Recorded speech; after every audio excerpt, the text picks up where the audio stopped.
Hello. Hope you're doing well. I'm doing well. We had a very busy weekend. Last Thursday, we got an email through with sort of a virtual tour of a property up in Leeds, which we looked at and we liked the look of. And so Friday evening, we drove to Sheffield, stayed the night, and then did a house viewing like the next morning in Leeds, and then drove home. So it's like an 8-hour round trip. And we finally just got word that we should, fingers crossed, that we should have the house. So we should have a property somewhere to move to in Leeds. We don't quite know what date, but probably next weekend, the 20th, something like that. So it's pretty imminent, which is, it's a bit intimidating because there's so much to sort, but it's really good in that we finally know what's going to happen. Anyway, I just thought I'd let you know, since I've been talking about going to Leeds for months, it looks like it's going to happen, and it's going to happen by the end of this month, really, which is good, really cool. I hope you're doing well. I hope you're keeping up all right. It looks like you've got a really good grip on paddywhack already, which is great. I think it sounds really nice, and the melody's coming out nicely. The phrasing's really good as well. With respect to the that chord voicing, the C chord, this one, where you're playing the C and the bass, you do actually play it differently. The first time you play it, we play in that one. You're playing, you do that. So I wonder if that's a little bit easier in a way because you're not having to go up and then back down or anything like that. But if you worked on the first one, maybe you could just apply the same voicing on the second time through. I do think using the pinky overall is going to make things better, but if it's uncomfortable, you don't have to do it. I would say maybe use these three instead. Save the pinky for special occasions when you really need a fourth finger. For this one,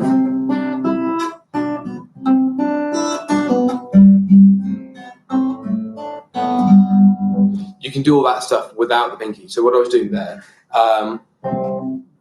so I go to that.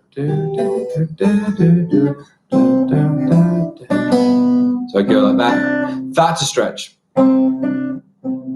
So I would say try and separate out that first finger.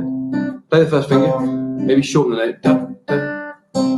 Rebounce onto the third finger. So you're doing that rather than trying to stretch, because you need to get that space for the open string as well. So you're going from a stretch out for just that note, and then for the next one you're going to bring everything across. And then this should work okay. Like, you're right there, the pull-up sounds really good already. The ring finger should be easier really because it's a stronger finger. And then here,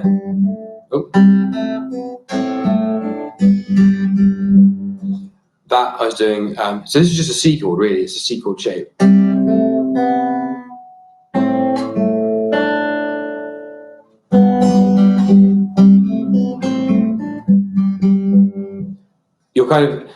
I kind of think that I'm moving between C and G here, so I'm going A minor and G.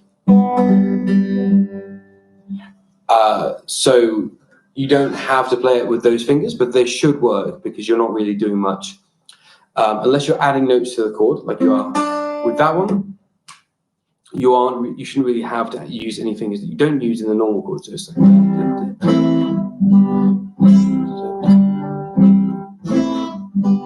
that sort of positioning should work for the fingers, hopefully, at least. But it sounds really good. The only thing I would say, obviously you're kind of performing the song, you're kind of put on the spot. I would say, and I only get to see you play it once, of course. When you get through the second half, there's some notes on the back end before you get to the resolution. So the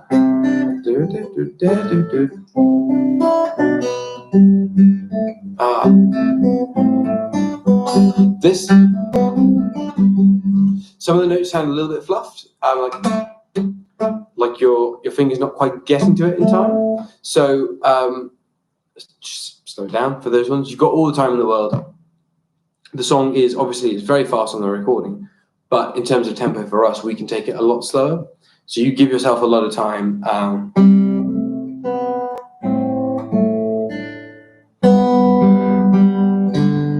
And it's deceptive because when you play that slowly, you feel like you're miles away from where you want to get to, but actually that's where the smoothness comes from, and that's where the muscle, you're building up the muscle memory to go quickly when you're going slowly. So it is probably more productive to spend time just playing at a really glacial pace. Not that was glacial, but like you could go as slow as you wanted. And that's all going to be very productive. So I would just slow it down, really focus on making sure every note sounds really, really clear and crisp. It sounds pretty good to me.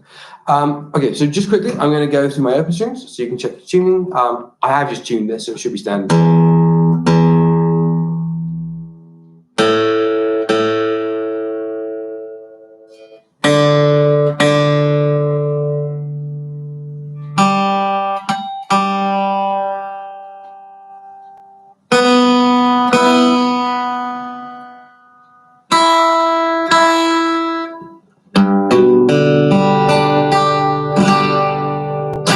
Okay, cool. So it should be in tune there. We will skip a warm-up. Well, we're not going to skip a warm-up. I'm not going to walk you through a warm-up. You can just warm up with a selection of arpeggios and scales and exercises and that kind of stuff. By the way, if you would rather that I did go through a set sort of menu of warm-up exercises, just let me know. I don't want to tell you what to do if it's not helpful, but if it is helpful, then I'm more than happy to do it. It's just it's kind of up to you. Okay, cool. So with paddywhack, there is a B section. There's a second part. Now it's certainly not any more difficult, but it is for the most part new. It's not just variation, though it does use the same sort of uses the same ending. So I suppose I'd say the first half.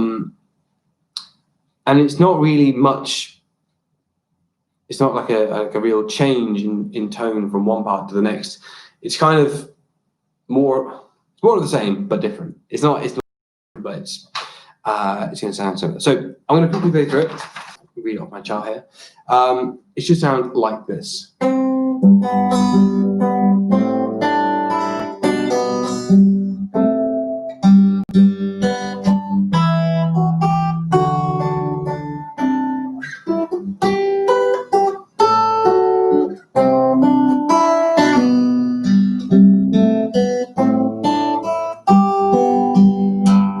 That last bit there, I've added in as just kind of a full stop to the piece. It feels more like a resolution. That's not actually in the recording as far as I've listened to it, but I think it would work quite well. The problem is with this song, it just kind of rotates around the same ending time and time again, and it can feel a little bit unsatisfying when you play a song like this and you just play the same thing over and over again, and there's not really an obvious finishing point. So this is just it's something I knock together quite quickly. It's just a little arpeggio, really. I run up the scale and an arpeggio down. There's nothing special about it, and you're more than welcome to alter it or come up with something different. It's just there. Anyway, so before I go on about the ending, let me tell you about the rest of the song. So it follows the same kind of broad layout of being based around a G major arpeggio, that kind of sound. The chords, though, are slightly different. So in this case, rather than going no, it doesn't do that. Rather than going from G and then starting and coming back down again, with this one we're going to go up. So it goes.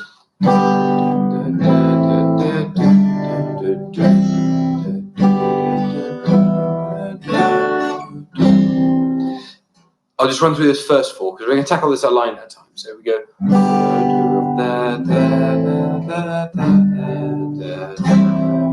So G, A minor. This is it's a G over B, really. Or you can think of it as it is a G over B, actually.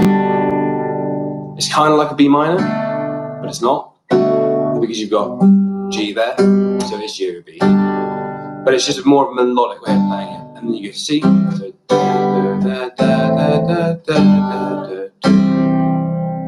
and then we'll put the melody on top. So obviously we're not going to play the whole chord. The melody starts on the first fret, and that's on the upbeat, so it's da, and then the next note will be on the first beat of the bar. And this is where we come into our arpeggio. So you first fret, and then on the first beat of the new bar, it's going to be the open strings. So that was. So we come in, and then we have a little melodic run for the next bar. So first, third, and then the open string on the high E, and the open string. So we go 1, 2, 3, 1, 2, 3, 1, 2, 3.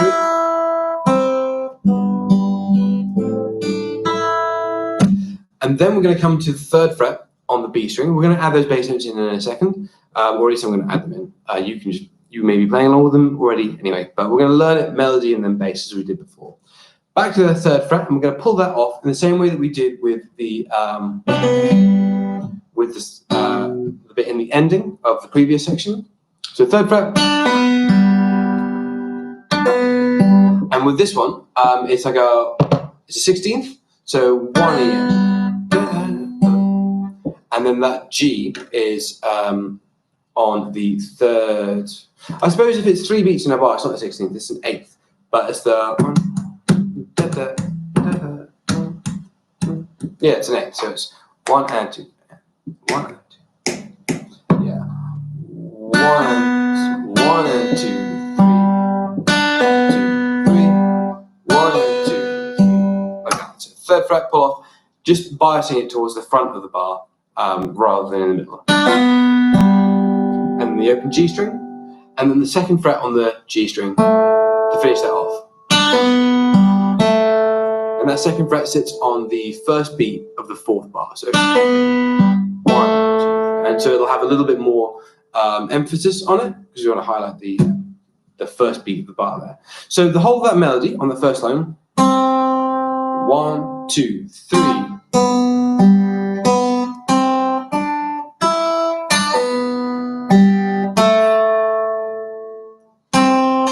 So just play it with the right hand visible as well.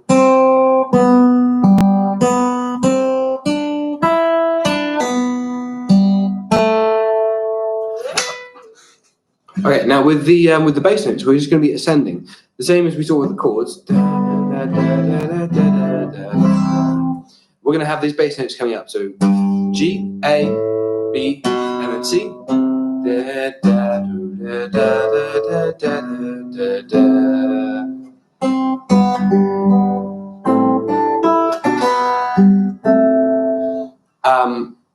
So I'll just add them in here.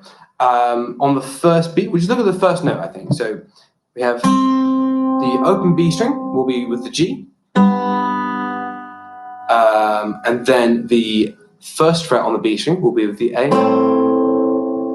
And then the third fret on the B string will be with the second fret on the A string. And then the second fret on the G string will be with the third fret on the A. So what I'm doing is I'm just looking at the first beat of the bar, because that's where the bass note comes in. And I'm looking at what the melody note will be doing at the same time, because this is where we need to be careful about what our fingers are doing. So it's da da da da da da da da da. Because we're going to have to reach this position at each point. What we do in between, we can kind of, is filling in the blanks. So we're just looking at like first beat, first beat, first beat, first beat, and then we can, thread that melody through as well. So we just run that a couple of times. So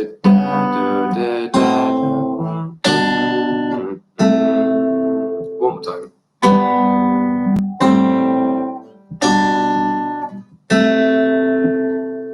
And now we can just build up the melody around that. So it's, and I would take this a bar at a time. So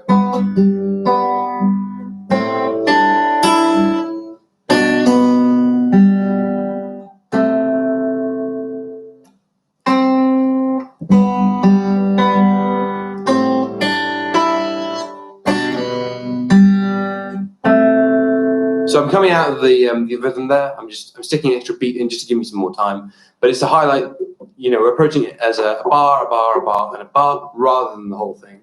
And then when we're comfortable with that, we can move on and we can just glue everything together in one go. So.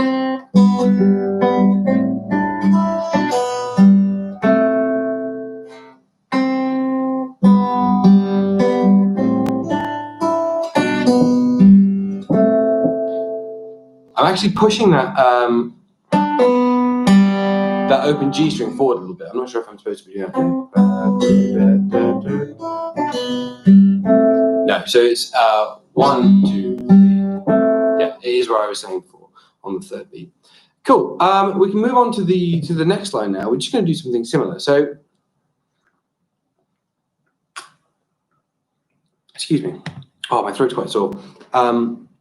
We've got something quite similar with this one. I made a little bit of an adjustment though. So on the recording with this one, he doesn't play anything in the bass on the first bar, but I wonder if that's accidental, because it's G major arpeggio.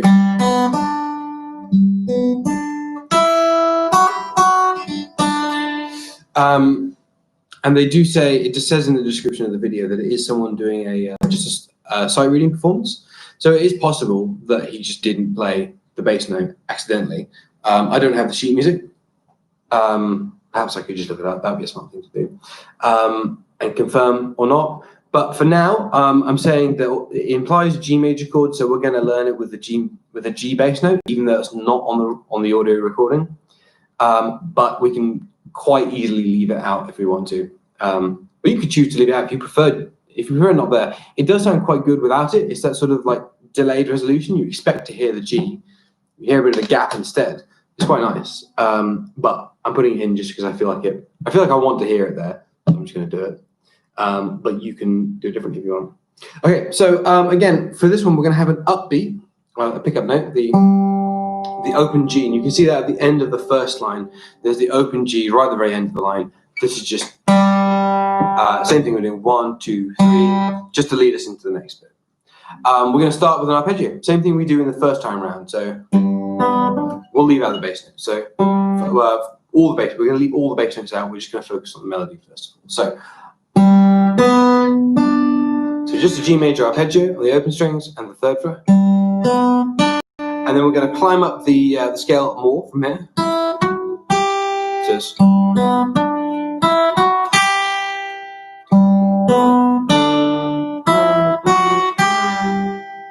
and then just like we did in the previous version, we're going to go. So kind of around a D major chord.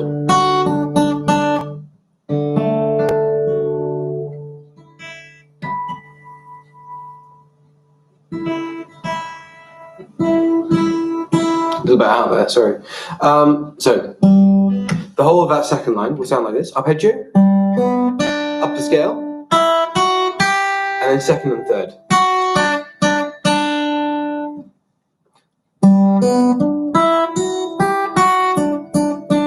And not forgetting that there's an up note, so it'll be 1, 2, 3, 1, 2, 3, 1, 2, 3. Okay, cool. Now, in terms of bass notes, it's slightly unusual.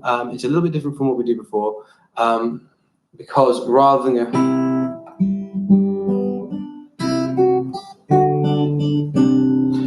than going from G, da, do, da, do, da, da, da, da, da, da. Oh, you know what? It's just dawned on me that it's actually the same melody as it is on the first time round, isn't it? Yeah. Okay, yeah. It's the same melody, isn't it? It's just the same thing again, but we're changing the chords underneath. I think maybe the phrasing changes a bit. I don't know. Either way, the difference we're going to have here is the second bass note is the second fret on the high D string. It's not that one there, but it's an E. So we've got an E minor harmony going on here rather than the C major, which we had before. It's just a little bit reframing the same melody, but we're just giving it a new reference by putting it over a minor chord instead. So it'll sound like this. again, if we just match up the bass note with the melody note that will happen at the same time. So the first one will be G and G, and then E and E, and then second fret and the open D string, excuse me. And then we're going to change to third and third, so over C. So we go from the open G, and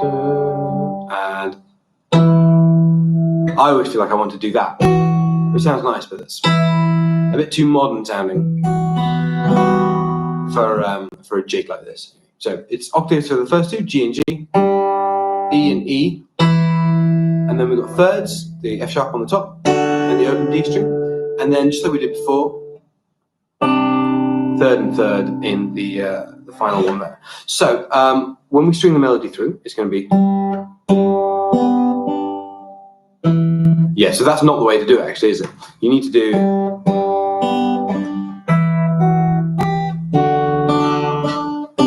yeah, so you're starting with you're starting as if it was a normal G chord, and you're using your middle finger for the bass. That's great. And then, because you've got that first finger free, you can get that there. And you're in a position to do the D chord.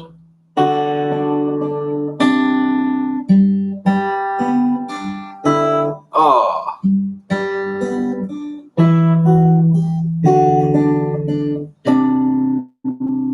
Cool. Okay, so the first two lines together should sound like this. 1, 2, 3, 1, 2.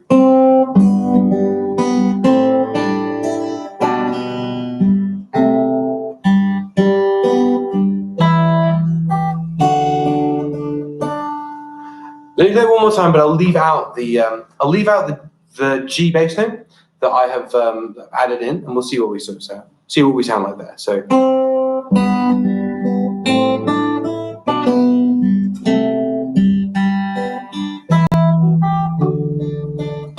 One of those weird ones, but it sounds fine to me like that.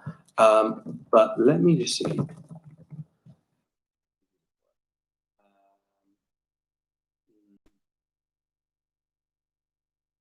I'm not sure. So I've got it, but I've got it without the bass notes, without the bass.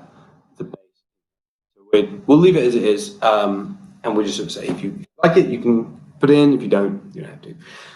Broad speaking, the rest of the song is pretty similar to what we've done before. It's more or less just the same thing again. The only difference is, and this is probably the trickiest part here, we're going to lead up to the, rather than going, we're going to add one more note. So it's like going open and second, but of course, it's very hard to go from here to here and make that sound fluid. So what we're going to do instead is play it here. Pretty much get to the position already, 7th position like that. I would play it like this. So I would not even bother getting to the bar. You can bar it like this. I think because you actually have to change your pressure from that to that quite a lot. It's actually probably easier in the long run just to. Is it? I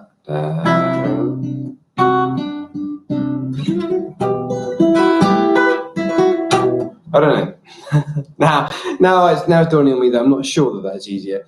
I think my instinct is probably to go for just a single note on their own,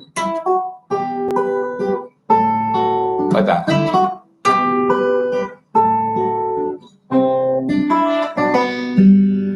So the melody stays the same. It's still.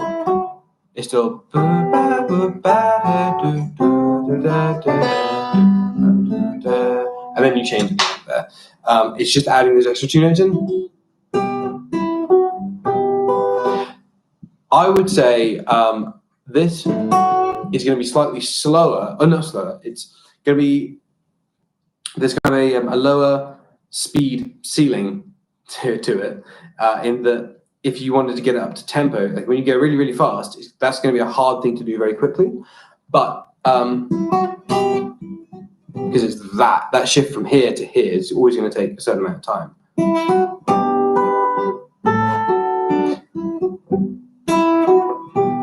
But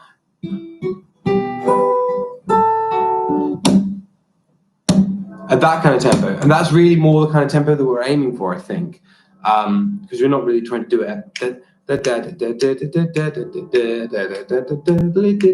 We've always said it's going to be more like a ballad because it works quite well at that kind of tempo. So with that in mind, I think this will work fine.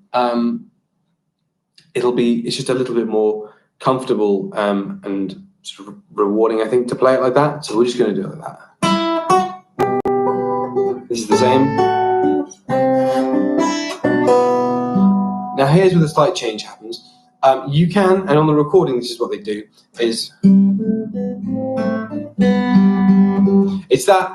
kind of flubs the notes a little bit. I'm not 100% convinced that he means to play it differently. He plays it slightly differently. And that's probably the way, you'd probably just play it normally, then go right back and repeat the whole thing, and then you go back and play the A section again, and then you play this B section again twice.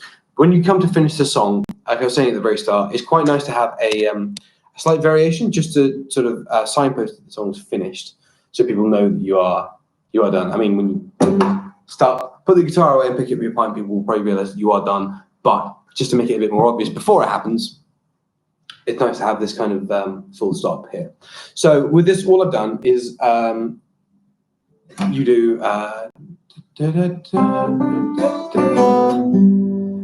with this bit, when you normally go da do da, rather than going down the back of here, we're just going up the scale basically. So we just carry on the momentum, going up the scale rather than stopping and coming back down. So it's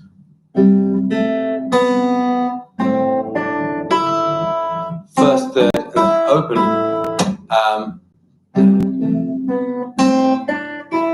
So that'll be over the open A string because we've gone da, da, da, and then A. And then here, we just go to a G major chord. We basically go down the chord from the top, and then you finish it with the bass note. So it's, and all in all, that should sound like this. Now, it is only kind of a fairly quick, rough and ready ending. I haven't spent a long time on it. It's functional, I think. It's a little bit twee, da da da da da. But then, what is a G if not a bit twee? So I think it kind of works, but you're more than welcome to play around with it and come up with something that you think is a little bit more, a little bit better. I'm more than happy with that. I think it's just, it's a good placeholder for the moment. So like I was kind of alluding to then, the way we're going to perform this song is we're going to repeat the A section twice, then the B section. No, we're not going to do that. We're going to just play the whole thing around twice because they're so similar. You are essentially just repeating the same thing anyway. And this is also how they're performing it on the recording. So we will leave it like that. You basically play the first section, then the second section. And we can just think of it as a whole, like a very basic strong song structure, where you just go from the top down to the bottom, back to the top again, and down to the bottom. You just keep playing around. So if I'm going to have a crack and try to play the whole thing in one go, and sort of show you how everything fits together. So.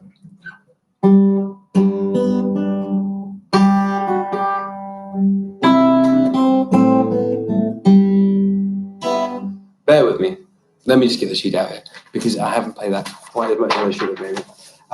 Right, I'm going to read it. Here we go.